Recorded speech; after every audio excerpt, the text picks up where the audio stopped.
السلام علیکم ورحمۃ اللہ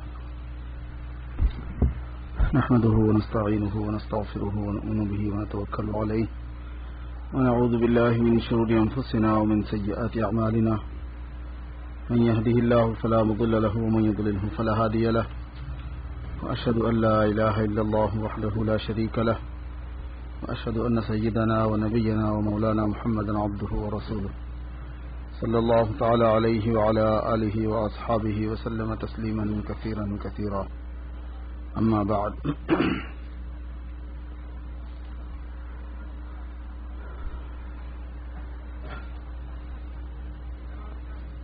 بزرگان محترم، حضرت ابراہیم علی نبینا وعلیہ الصلاۃ والسلام جب حضرت ہاجرہ اور اسماعیل کو رضی اللہ عنہما وعلیہم السلام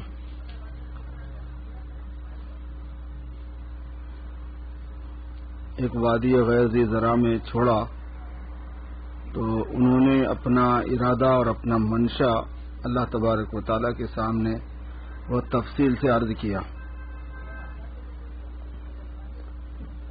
میرے خیال میں اس کو بند کر لو، کہیں پتھر نہ گرے، ادھر آئیں گے تو نہیں نا نماز پڑھتے پڑھتے۔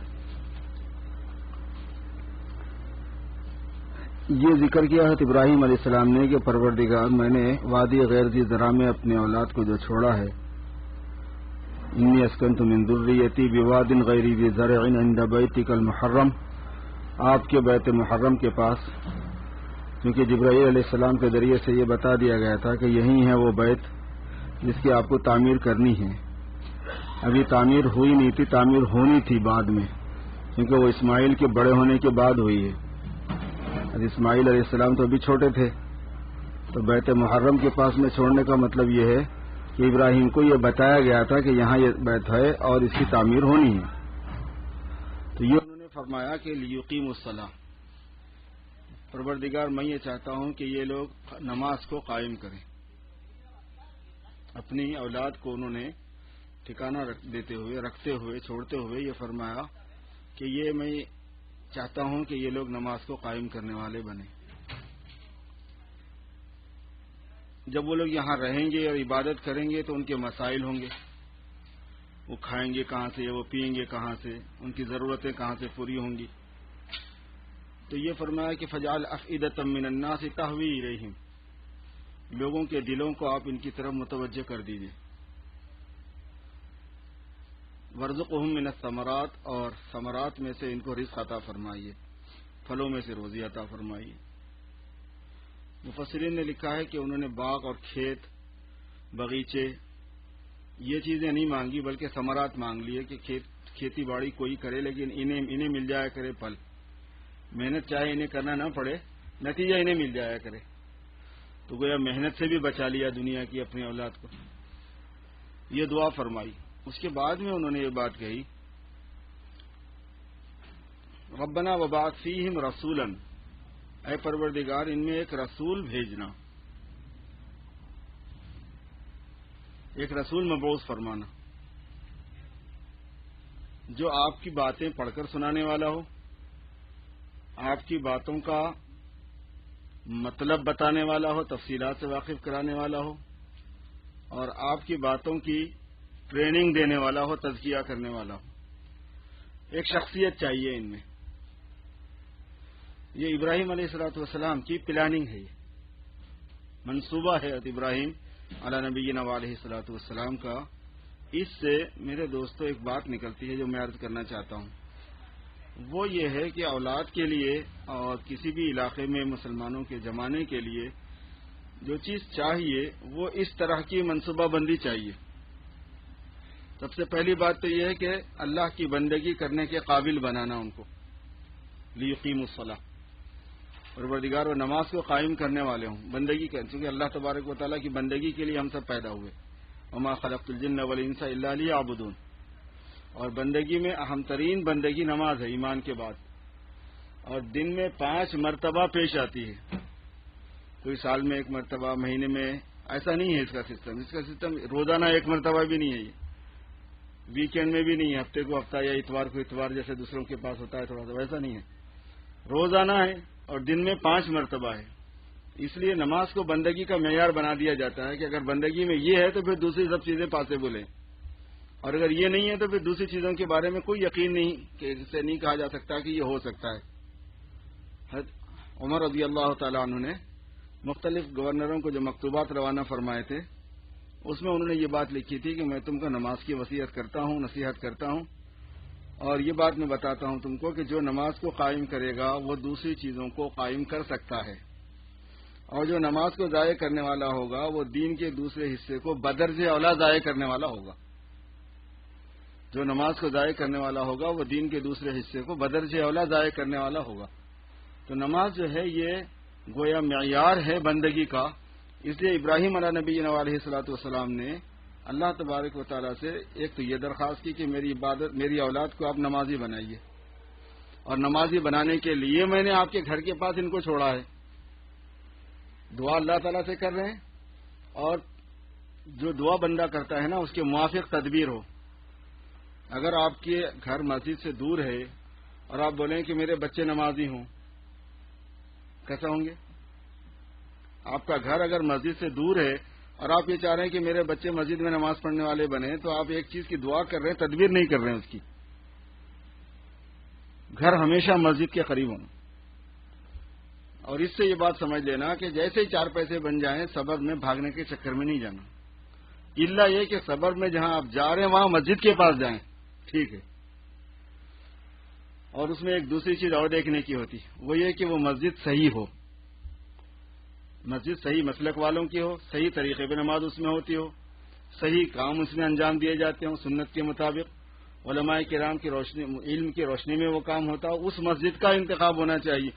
امریکہ میں ہر مسجد کا بھی انتخاب نہیں ہونا ہوتا ہے، اچھی مسجدیں امریکہ میں بہت کم ہیں، بناوٹ کے اعتبار سے جتنی مسجدیں اچھی بنی ہوئی ہیں، لیکن مسجد اپنے فنکشن کے اعتبار سے، اپنے کاموں کی ایکٹیویٹیز کے اعتبار سے، اپنے ذمہ داروں کے اعتبار سے اکثر مسجدیں خراب ہیں۔ اللہ تعالیٰ معاف فرمائے اور ان کی اصلاح فرما دے۔ فرید میاں، میں 1:20 پہ آپ کو بلاؤں گا، 1:20 پہ، ہاں، تو تھوڑا 5 منٹ روفنگ کا کام چونکہ شروع ہو چکا ہے تو آپ کو توجہ دلانا ہے۔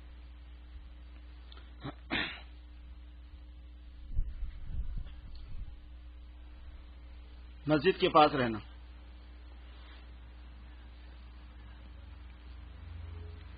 گجراتی کمیونٹی میں جو سب سے اسپیشل بات میں نے دیکھی ہے وہ یہ ہے کہ وہ جس جگہ ہوتے ہیں ایک تو ٹوگیدر ہوتے ہیں،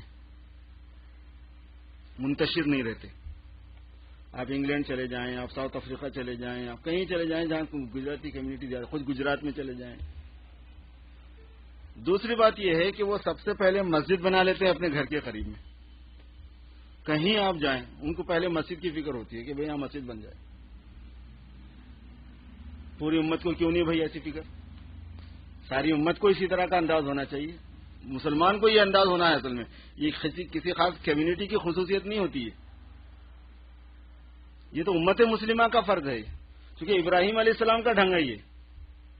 انہوں نے بیت اللہ کے پاس میں کھڑا کیا اپنے اولاد کو، اور اس کے بعد میں کہا کہ میں نے انی اسکنت من ذریتی بواد غیر ذی زرع عند بیتک المحرم، بیت محرم کے پاس میں نے رکھ دیا ہے تاکہ نماز کی پابندی ہو سکے۔ ایک تو یہ ہے کہ مسجد ہو قریب میں، دوسری بات یہ ہے کہ انہوں نے دعا فرمائی کہ ایک آدمی ایسا ہونا جو ان کو 3 کام کرنے والا ہونا، ایک ایسی شخصیت ان کو ملنا جو 3 کام کرے۔ پتہ چلا کہ اگر اولاد کے لیے 3 کام آپ نہیں کرا سکے تو آپ نے اولاد کی صحیح خیرخواہی نہیں کی، اور اپنے لیے بھی اگر آپ نے 3 کام نہیں کرائے تو آپ نے بھی اپنی کوئی خیرخواہی نہیں کی۔ اپنی بھی ایک خیرخواہی ہوتی ہے، تو اگر میرا نہ بنتا نہ بن، اپنا تو بن، اپنے من میں ڈوب کر پاجا سراغ زندگی، تو اگر میرا نہ بنتا نہ بن، اپنا تو بن۔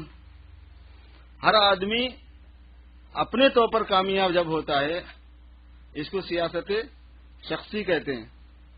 اصل میں سیاست جو ہے نا تدبیر کے معنی میں ہے، لفظ سیاست میں بھی جو سیاست کا لفظ عام ہو گیا وہ بھی تدبیری ہوتی ہے اصل میں، لیکن اصولاً دین کی بنیاد سیاست پر ہے، اور اس کو سیاست شخصی، سیاست منزل، سیاست ملکی سے 3 قسموں میں بانٹتے ہیں۔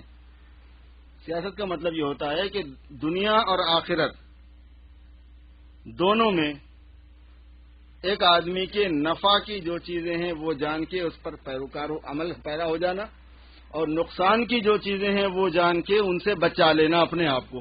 یہی اصل سیاست ہے آدمی کی. ساسا یسوسو کی معنی تدبیر کرنے کے ہیں، ایسی تدبیر کہ جلب منفعت جو نفع کی چیز ہے وہ حاصل ہو جائے، دفع مضرت جو نقصان کی چیز ہے وہ دور ہو جائے، دنیاوی اعتبار سے بھی اور آخرت کے اعتبار سے بھی. تب وہ آدمی اپنا بھلا کر سکا ہے. تو اپنا بھلا ہو یا اپنی اولاد کا بھلا ہو، وہ یہ ہے کہ ایک تو ان کو ماحول دینا ہوگا، آپ کو لوکیشن دینا ہوگا، جگہ فراہم کرنی ہوگی ایسی جیسے کہ ابراہیم علیہ السلام نے جگہ فراہم کی. اور دوسری بات یہ ہے کہ ایک شخصیت کا انتظام کرنا ہوگا آپ کو، پوری امت مسلمہ کو. سبق جو وقت مل رہا ہے وہ میرے اور آپ کو ہی نہیں مل رہا، پوری امت کا مل رہا. ہم ان کے افراد میں سے، ہم بھی امت میں سے ہیں، اس لیے ہم اس وقت بول رہے ہیں، سن رہے ہیں تاکہ فکر آ جائے ہمارے اندر. اور وہ شخص 3 کام کرنے والا ہونا، تو اس کا مطلب ہر شخص کو 3 کام چاہیے. اس کا مطلب اولاد کو 3 کام چاہیے، 3 چیزیں چاہیے، تب وہ اولاد کے لیے صحیح فکر مندی ہوگی. وہ کیا ہے 3 چیزیں؟ ایک یہ ہے کہ اللہ تبارک و تعالیٰ کی آیات کی تلاوت کرنے کے قابل ہونا، پڑھنا اس کو، اللہ کی آیتوں کی تلاوت کرنا. اور دوسری چیز ہے اللہ تبارک و تعالیٰ کی آیتوں کی تعلیم ہونا، تفسیر ہونا، اس کی تفصیل ہونا، اس کی جو حدیثوں میں ہیں، جو فقہ میں ہیں، جو مسائل میں ہیں. تفسیر ہونے سے مراد ٹرانسلیشن ہونا نہیں ہے، ٹرانسلیشن سے تفصیل نہیں ہوتی دی اللہ تعالیٰ کی آیتوں کی. ترجمہ ہے وہ، مگر تفصیل تو نہیں ہوتی.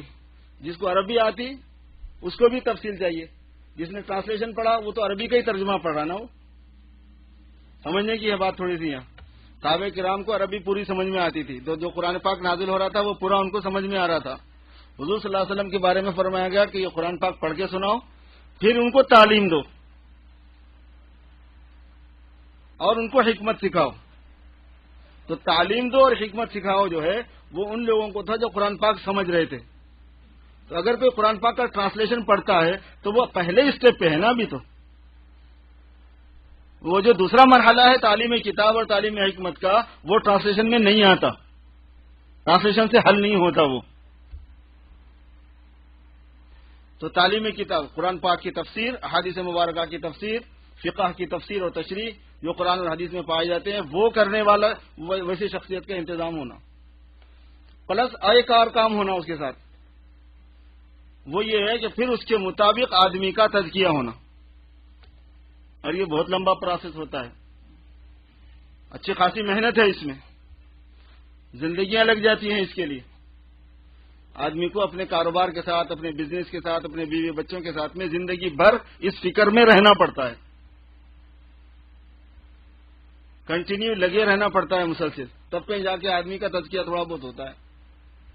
جتا تو پھر بھی نہیں سکتا بندہ، کیونکہ تزکیہ جتانا خود ایک بہت بڑا عیب ہے، لیکن تزکیہ کرنا فرض ہے.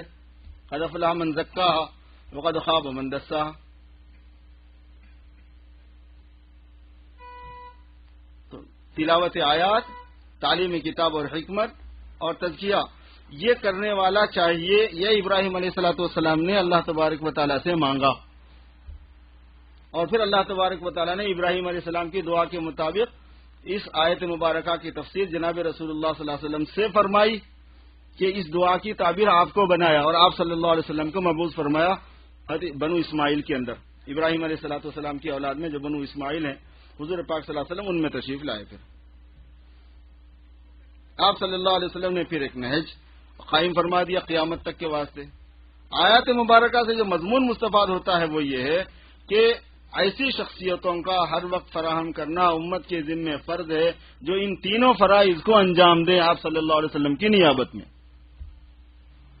حضور پاک صلی اللہ علیہ وسلم کی نیابت میں ان تینوں فرائض کو انجام دینے والی شخصیتوں کو فراہم کرنا، مہیا کرنا، یہ امت مسلمہ کے فرائض میں سے ہے.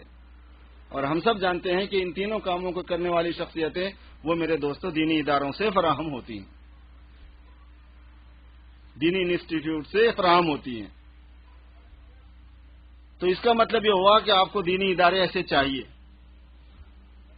اور اس کا مطلب یہ ہوا کہ دینی اداروں میں آپ کو اپنے بچوں کو بھی اس میں اس طرح شامل رکھنا چاہیے. ایک تو یہ ہے کہ آپ ایسے ادارے قائم کریں، ایسے ادارے چلائیں. دوسرے ہے کہ ایسے اداروں میں کس کو بھیجیں؟ آپ اپنے بچوں کو نہیں بھیجیں گے تو پھر کون بھیجے گا؟ آپ اپنی اولاد کے بارے میں فکر نہیں کریں گے تو پھر کون کرے گا؟ اب یہاں آ کے ہر آدمی پزل ہو جاتا ہے. وہ کہتا ہے کہ بات تو سمجھ میں آتی ہے لیکن میں اپنی اولاد کے بارے میں یہ تھرڈ کلاس لائف کیسے چوز کروں؟ یہ آدمی کو خلجان ہو جاتا ہے. غربت والی زندگی، بے کسی والی زندگی، بے بسی والی زندگی. لگتا یہ ہے کہ بے مایا، بے سہارا، بے سرو ویسے ہی ہوتے ہیں یہ بیچارے. میرے دوستو بھائیوں،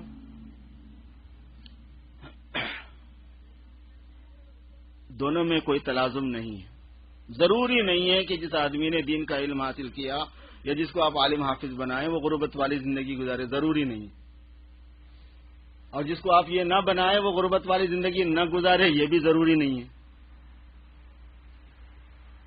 دنیا میں غریب ہے ہی نہیں، جو مولوی ہے وہی غریب ہے، بقیہ کوئی غریب ہے ہی نہیں کیا؟ ایسا تو نہیں ہے نا. تو نہ یہ ضروری ہے کہ جو آدمی دینی تعلیم والی زندگی گزارے وہ غریب ہو، نہ یہ ضروری ہے کہ جو دینی تعلیم نہ دلائے غربت کے ڈر سے وہ غریب نہ ہو. دونوں چیزیں دیکھنے میں آتی. دوسری بات کیا ہے؟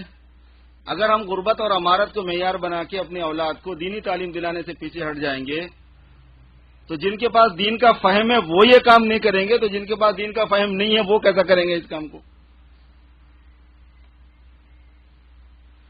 اگر ہمارے اسلاف بھی یہی سوچے ہوتے تو آج گیا تھا انڈیا، پاکستان، بنگلہ دیش، سری لنکا سے دین گیا تھا، جا چکا ہے، وہاں پہ کوئی بھی نہیں رہتا تھا. پھر کیسے انہوں نے غربت میں، کیسے چٹائیوں پہ بیٹھ کے، کیسے معمولی سی زندگی کے اوپر، معمولی تنخواہوں کے اوپر زندگیاں کھپا دی. پھر قرآن پاک کی تفسیریں لکھی گئیں، پھر تزکیے کے بڑے بڑے مراکز قائم ہوئے، پھر بڑے بڑے ادارے قائم ہوئے، قربانیاں دی گئیں. قربانی ایسے ہی دی جاتی ہے. اور بقیہ وما من دابۃ فی الارض الا علی اللہ رزقها، اللہ کے ذمے روزی ہے ہر دابے کی جو زمین پر چلنے والا ہوتا ہے. اللہ کے ذمے ہے اس کی روزی. اللہ پالنے والا ہے، اللہ روزی دینے والا ہے. پھر روزی جو ہے نا اس کا تعلق مقدر سے ہے. جو مقدر کی روزی ہے وہ مل کر رہے گی، مولوی بنے یا نہ بنے، اور جو نہیں ہے وہ نہیں ملے گی، بنے یا نہ بنے. جو مقدر اس کا سیٹ اپ ہوتا ہے، اللہ تعالیٰ ایسے اسباب بنائیں گے کہ اگر اس کے مقدر میں روزی ہے تو اس کو وہ اسباب ایسے بن کے آئیں گے کہ مل کے رہے گی وہ، چاہے وہ مولوی ہو، چاہے مشائخین میں سے ہو، پیرزادہ ہو، پیر ہو، کوئی شیخ ہو، شیخ وقت ہو، شیخ طریقت ہو، کچھ ہو، اس کو روٹی ملے گی، روزی ملے گی. اور اگر اس کے مقدر میں نہیں ہے تو دنیا کی تمام کوششیں کر ڈالے، ساری دنیا کا علم ایجوکیشن لے لے، پھر بھی اس کو نہیں ملے گی. تیسری بات میں آپ سے یہ کہنا چاہوں گا کہ جو لوگ ایسے مخیر ہوں کہ جن کی اولاد ان کی زندگی میں، ان کے ورثے میں سے، ان کی وراثت میں سے کھا سکتی ہے بیٹھ کے، وہ بنائیں اپنے عالم کو. کون کہتا ہے کہ غریبوں کو ہی بناؤ؟ مسئلہ تو یہ ہے کہ مولوی غریب اس لیے ہوتے ہیں کہ بنتے ہی غریب ہیں. مولوی ہونے سے پہلے ہی غریب تھا وہ، تو اس کے بعد میں تھوڑا سا انہیں ڈیولپ ہوتا ہے. مالدار لوگ اپنے بچوں کو پڑھاتے ہی نہیں. اور حضرت تھانوی رحمۃ اللہ نے لکھا ہے کہ اگر مالدار اپنے بچوں کو پڑھائیں گے تو پھر ایسی صورت میں وہ عالم جو بنے گا وہ بڑے اقدار کا حامل ہوگا، عالی ظرف ہوگا، اس کے صفات عالی ہوں گے، اس کا خاندان عالی ہوگا، اس کا نسب عالی ہوگا، تو اس کے اخلاق اور کردار بھی ویسے ہی ہوں گا. جب بھی کبھی ایسا ہوا ہے کہ اچھے لوگوں نے، کھاتے پیتے لوگوں نے جو اپنے بچوں کو کھلا سکتے تھے، پلا سکتے تھے، اور کھلایا پلایا، پڑھنے کے بعد بھی ان کی بہتر روزی کا انتظام رکھا، میرے دوستوں انہوں نے بڑے کارنامے انجام دیے، بڑا کام ہوا ہے ان کا. خود حضرت تھانوی رحمۃ اللہ علیہ کے باپ بڑے رئیس تھے. دیکھو 1000 سے زیادہ کتابیں لکھی، 150 سے زیادہ خلفاء تیار کیے، ہر خلیفہ اپنے جگہ پر جبال تھا، ایک پہاڑ تھا پورا، جبال علم عمل تھا. بڑے لوگ ہوتے ہیں تو پھر بڑا کام ہوتا ہے. ایسا کر سکتے ہیں آپ. ساؤتھ افریقہ میں جب میں گیا تو میں نے وہاں دیکھا کہ ماشاءاللہ جو بڑے بڑے تاجر ہیں انہوں نے اپنے اولاد کو دینی تعلیم پہ ڈالا ہوا ہے، اور پھر وہ بچے دینی مدرسہ خود سنبھال رہے ہیں، کاروبار میں ان کا حصہ ہے، دینی مدرسہ خود سنبھال رہے ہیں. اور امام صاحب ہیں مسجد کے، اور مسجد کے امام صاحب نے نماز پڑھانے کے بعد کہا کہ مول صاحب جماعت آئیے نا، تو آپ ذرا ہمارے ساتھ چل کے چائے پی لیجیے۔ وہ امام صاحب کے گھر میں گئے تو یہ بڑا سوئمنگ پول ہے، وہاں پہ گھوڑے کھڑے ہوئے ہیں، وہاں پہ گاڑیاں ہیں، اور گاڑیاں بھی ایسی ویسی نہیں ہیں۔ ایک صاحب کہنے لگے ذرا ہماری دکان میں بھی دعا کر لیں گے، تو میں نے کہا تمہاری دکان کہاں ہے؟ کہیں گے یہی ہے میری دکان۔ ساتھ چلے گئے ان کے۔ 2 پارکنگ لاٹ تھے، ایک پارکنگ لاٹ میں 200 BMW کھڑی ہوئی تھی بیچنے کے واسطے۔ کہہ لیں کہ میری چھوٹی سی دکان ہے، اس میں دعا کر دیجیے آپ ذرا سے، ہمارے ابا نے لگا کے دی۔ اللہ کی شان ہے، تو کیوں ایسا نہیں کیا جائے؟ ایسا بھی کیا جا سکتا ہے کہ بھائی اللہ نے آپ کو دیا ہے، آپ پلان ایسا کرو کہ آپ اپنے لیے بھی اپنے اولاد کے لیے خود کرو روزی کا، اور اس کو بولو کہ تو اللہ کے لیے دین کے لیے وقف رہے گا۔ ایسے عالم بناؤ امریکہ میں۔ حضرت مریم رضی اللہ تعالی عنہا کو جو وقف کر دیا تھا اس کی بیس یہی تو تھی نا، ان کی امی نے، انہوں نے نظر یہ مانی تھی کہ جو میرے لڑکا ہوگا یا اللہ وہ آپ کے لیے وقف ہوگا۔ انی نظر تو لک ما فی بطنی محررا فتقبل منی، جو میرے پیٹ میں اولاد ہے وہ آپ کے لیے وقف کرتی ہوں، قبول کر لیجئے۔ کتنا اللہ کو پیار اس بات پہ آیا، کتنا اللہ کو پیار اس بات پہ آیا کہ قرآن پاک کی آیت بنا دیا اس کو۔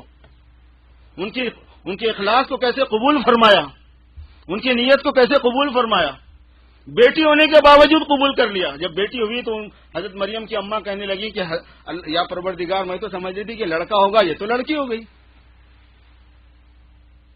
اللہ نے فرمایا کہ ہم کو پتا ہے کہ ہم نے کیا دیا، ہم نہیں دیا ہے اس کو لڑکی، اور اگر لڑکا ہم دیتے تو ایسا نہ ہوتا جو لڑکی دینے میں ہے۔ اس کو کیا پتا کہ اس لڑکی سے میں کس کو پیدا کرنے کا نظام بنایا ہوا ہوں۔ وَلَيْسَ الذَّكَرُ كَالْأُنثَىٰ وَإِنِّي سَمَّيْتُهَا مَرْيَمَ وَإِنِّي أُعِيذُهَا بِكَ وَذُرِّيَّتَهَا مِنَ الشَّيْطَانِ الرَّجِيمِ۔ کیا خاتون تھی صاحب، پیٹ میں جب تھی، جب امی سے تھی، وہ پریگننٹ تھی، تو انہوں نے یہ دعا مانی کہ اولاد وقف ہوگی۔ جب پیدا ہوئی تو سب سے پہلے یہ فکر کی کہ میں نے نام تو اس کا مریم رکھ دیا چونکہ بیٹی ہوئی، لیکن میں اس کو شیطان سے پناہ میں دیتی ہوں، میں آپ کے پناہ میں دیتی ہوں شیطان سے، میں اصل چاہتی ہوں کہ شیطان سے بچ جائے بس۔ وَإِنِّي أُعِيذُهَا بِكَ وَذُرِّيَّتَهَا، صرف اسی کو نہیں، اس سے آنے والی اولاد کو، من الشیطان الرجیم، شیطان رجیم سے۔ فَتَقَبَّلَهَا رَبُّهَا بِقَبُولٍ حَسَنٍ وَأَنبَتَهَا نَبَاتًا حَسَنًا، پروردگار نے اس کو قبول کر لیا، بیٹی کو ہی قبول کر لیا، اور پرورش کی، بہترین پرورش کی، اور پرورش بھی ایسی پرورش فرمائی کہ صاحب کرامت ہو گئی۔ وہ واحد ولیہ ہے جس کی کرامت کا ذکر قرآن پاک میں ہے۔ وہ جو ان کو بے موسم کا پھل آ جاتا تھا وہ کرامت ہی تو تھی، نبی تو نہیں تھی نا۔ ولی کے ساتھ جو ایسا معاملہ ہو وہ کرامت ہے، وہ کرامت تھی۔ اور پھر اللہ تبارک و تعالیٰ نے ان سے حضرت عیسیٰ کو پیدا فرما دیا۔ میرے دوستو، ایسا ہوتا ہے جب نیتیں اچھی ہوتی ہیں، جب آدمی عزم کرتا ہے بڑے، جب پلاننگ کرتا ہے بڑی، جب حوصلے کرتا ہے تھوڑا سا، جب قربانیاں دیتا ہے، پھر اللہ تبارک و تعالیٰ اسباب پیدا فرماتے ہیں۔ روٹی روزی کے چکر میں مت جاؤ کہ اولاد کا کیا ہوگا، آرام سے کھائے گی پیے گی، عزت سے اللہ پاک روٹی روزی دے گا۔ دین کی خدمت کے واسطے موقع ہے اس وقت میں، ضرورت ہے اس وقت امت مسلمہ کو کہ علماء کرام تیار ہوتے رہیں، تو ایسے انسٹیٹیوٹ چلانا ہے اور ان میں اپنے بچوں کو شامل کرنا ہے۔ ہم سارے بھی اگر شامل کر لیں گے تو پھر بھی ابھی دنیا میں اور جگہ پڑی ہوئی، بہت ضرورت ہے، بھی بہت زیادہ ضرورت ہے ہی نہیں کہیں علماء کرام، کہیں ہے ہی نہیں کہیں مفتیان نظام جو امت مسلمہ کو صحیح رہبری کرنے والے ہوں، ہے ہی نہیں کہیں مشائخین حقہ جو ان کی صحیح تربیت کرنے والے ہوں۔ اس لیے میرے دوستو، دینی حافظ بنانے کے شوق کے بعد میں جس بات کو چلانا چاہ رہا ہوں وہ عالم بنانے کا شوق اور مفتی بنانے کا شوق، داعی بنانے کا شوق، دین کے علمبردار، مذہبی لیڈر، مذہبی رہنما، اس کے متخصصین جو ہوتے ہیں مذہبی شخصیات ہماری، ویسی اپنے اولاد کے بارے میں فکر کرنا اور ہر کمیونٹی میں اس کی فکر ہونا ضروری ہے۔ بس 1-2-3 منٹ کے لیے میں بھائی علی فرید صاحب کو بلاتا ہوں کہ وہ آئیں، کیونکہ ہمارے روف کا کام شروع ہو چکا ہے، تھوڑا توجہ دلائیں گے وہ اس بات پہ۔ 25 کو